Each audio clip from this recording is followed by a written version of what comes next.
जय शिवराय, जय भीम. मी संदीप पाटील नाशिकवरून बोलतोय. आज एका मोठ्या रॉबरीचा खुलासा करतोय. कर्नाटकमध्ये चोरला घाटामध्ये 400 करोडची झालेली एक मोठी रॉबरी.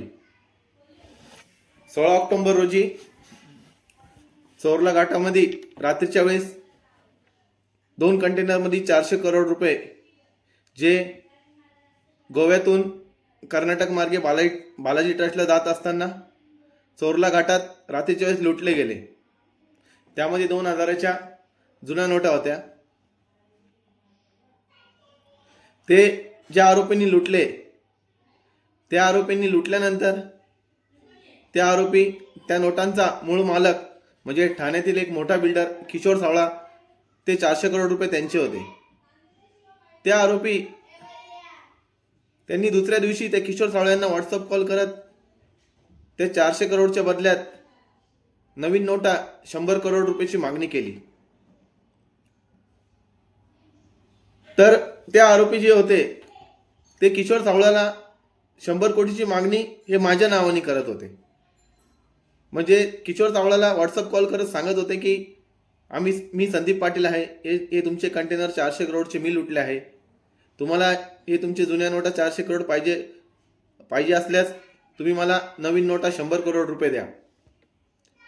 त्यावेळी त्या आरोपी काही दिवस फक्त किशोर सावळाला व्हॉट्सअप कॉल करत 100 कोटीची मागणी करत होते व त्याला किशोर सावळाला माझा फोटोही त्यांनी व्हॉट्सअपला पाठवला व त्यांना बोलले की मी संदीप पाटील उर्फ भाऊ पाटील इगतपुरी तालुक्यात राहतो, तुम्ही माझी इगतपुरी तालुक्यात माहिती घेऊ शकता.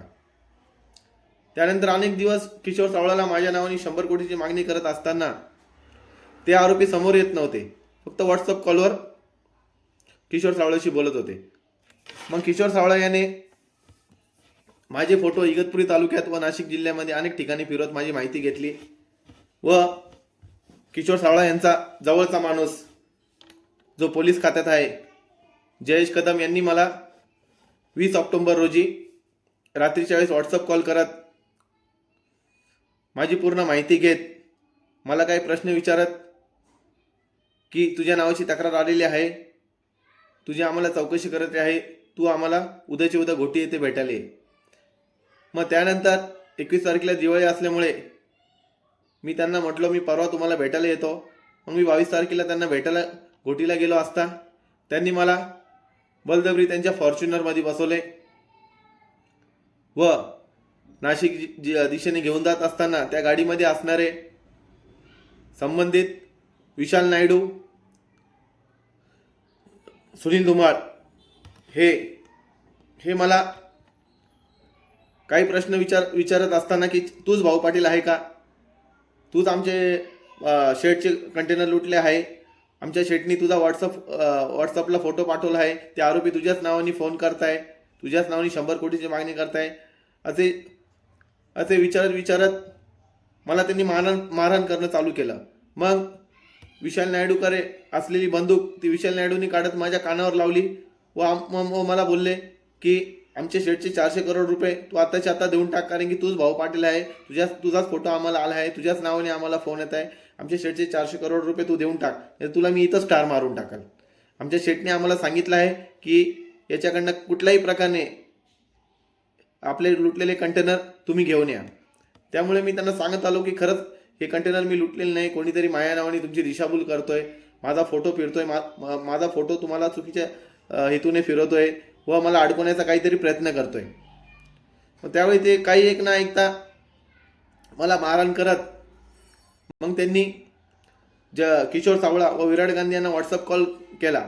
व्हॉट्सअप कॉल केल्यानंतर किशोर सावळा, विराट गांधी हेही मला ते सांगत होते की आमचे 400 करोड आत्ताच्या आता देऊन टाक, नाहीतर माझे माणसं तुला इथंच मारून टाकतील. मी त्यांनाही ते सांगितले का खरंच याच्यामध्ये माझा काही संबंध नाही, मला कोणीतरी अडकवण्याचा प्रयत्न करतोय, कोणीतरी माझ्या नावाने तुमची दिशाभूल करतोय.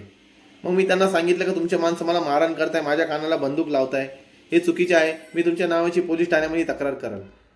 तर किशोर सावळा व विराट गांधी मला बोलत होते की आम्ही शिपायांपासून, अधिकाऱ्यांपासून तर न्यायाधीश हे सगळे विकत घेऊ शकतो, तू कोणाजवळ आमची तक्रार कर, उलट आम्ही यांनाच मॅनेज करून तुझ्यावरच गुन्हा दाखल करून तुला अडकून टाकू. मग त्यावेळी वाडीवारा आल्यानंतर यांनी मला गाडीखाली ढकलून दिले व जाता जाता मला सांगितले की तू आमच्या नावाची कुठं तक्रार केली तर तुला आम्ही गायब करून टाकू आणि तुला मारून टाकू. मग मी घरी आल्यानंतर हा प्रकार सगळा बघितल्यानंतर मी खूप घाबरून गेलो. मी हा प्रकार कोणाला सांगितला नाही व त्यानंतर काही दिवस शांत बसलो. व काही दिवसानंतर मला जयेश कदम यांचे फोन आले व किशोर सावळा जयेश कदम यांच्या फोनवरून माझ्याशी बोलत की मला माहीत पडले की हे जे कंटेनर लुटले आहे ते विराट गांधी व विशाल नायडू यांनीच लुटलेले आहे. मग व हा प्रकार जो काय झाला आता हा तुम्हाला सांगू नको व शांत बसण्याची मला धमकी दिली. त्यानंतर मी काही दिवसानंतर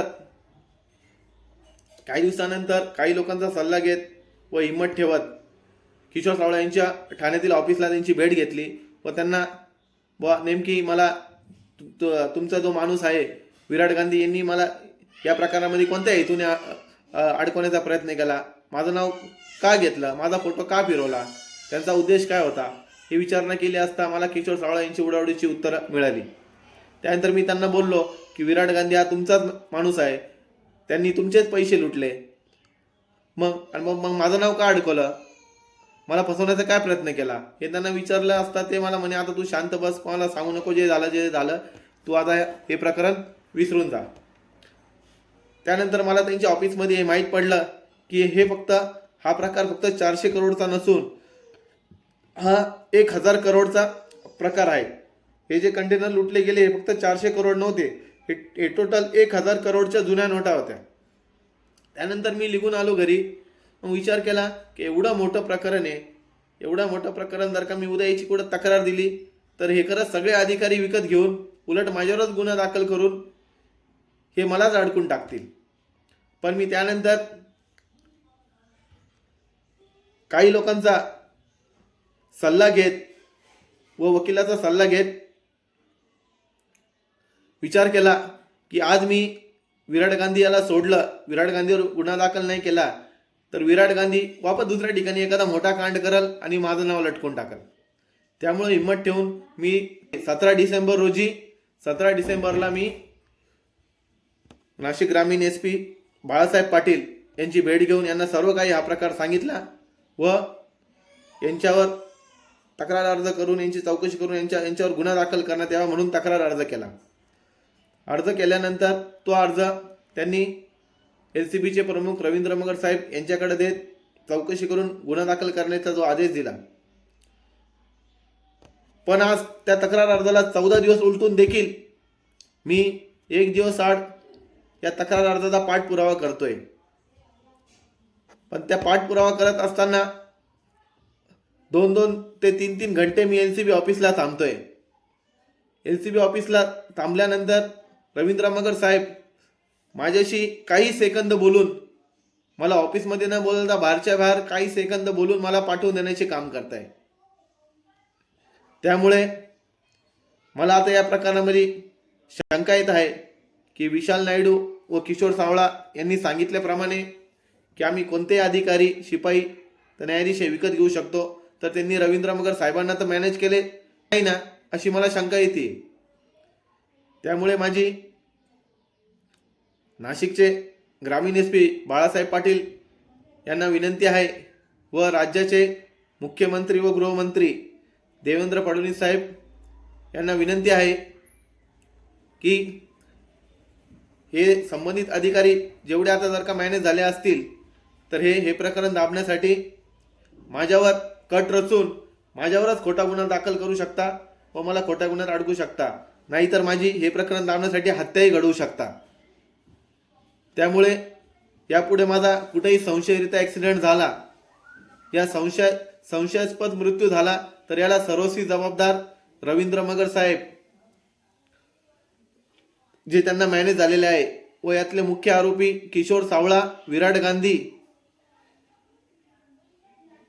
सुनील धुमाळ, विशाल नायडू व जयेश कदम हे सर्व माझ्या मृत्यूला जबाबदार असणार.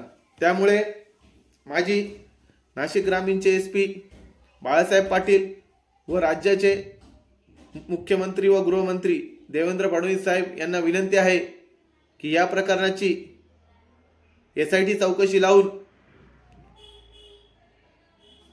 हे जेवढे काही गुन्हेगार आहे व त्यांना मॅनेज झालेले अधिकारी आहे या सर्वांवर कठोरातली कठोर कारवाई करावी व हा पैसा हा जो 400 करोड आहे का अजूनही काही काळा पैसा आहे याची सखोल चौकशी करून यांच्यावर कारवाई करावी व मला न्याय देण्यात यावा. जय शिवराय, जय भीम.